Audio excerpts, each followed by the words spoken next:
developments for you. We're just learning about this. The situation in Libya just come in moments ago that the Senate Intelligence Committee is going to hold hearings on what really happened in Benghazi after those attacks. Closed hearing announced for the 15th of November, with more hearings promised after that.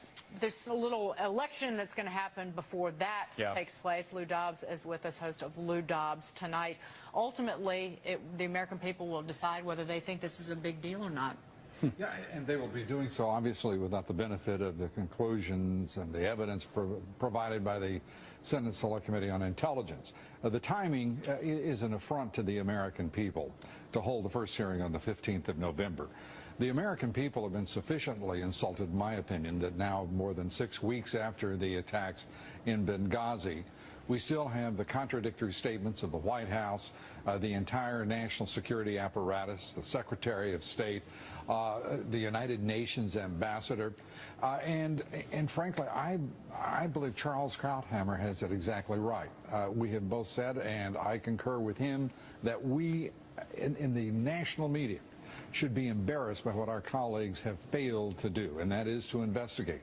4 Americans are dead, and we have yet to see the New York Times and the Washington Post step up and do any kind of serious reporting on this. And in fact, they leave out the stories. 60 Minutes, we now learn, if I may I share with you this report. CBS News publishing a quote in the interview between Steve Kroft and President Obama on the 12th of September, in which the president said this to Kroft: "You're right, that this is not a situation that was exactly the same as what happened in Egypt. And my suspicion is that there are folks involved in this who were looking to target Americans from the start." CBS News, 60 Minutes in particular, chose not to include that, not on their website, not on their broadcast. And there's a reason, in my judgment, that you see the president appear on 60 Minutes 10 times. Then you see him on Telemundo, Univision, MTV, Jay Leno, David Letterman, and not talk with the White House press corps in a news conference since March of this year. So what do you think it's disgusting. The political fallout will be? And I asked that because Judge Napolitano was with us, remember, yesterday? Right. And he says to us, you know, even if somebody lied and we find out they lied, our only recourse on that is political. In other words, he says there's no legal recourse. The government can lie. Right, essentially, yeah. The government can lie to the people, is what the judge told us in this. By the way, we should be quite familiar with that reality. Right. So then the only option you have is to not vote for the people who lied if you don't want to. So how much will this affect the election, do you think? I believe it's already affected this election. I believe that the American people in these debates, a series of 3 debates, I love the wags who suggest these debates are unimportant, they're an anachronism, really need to be replaced by some other form.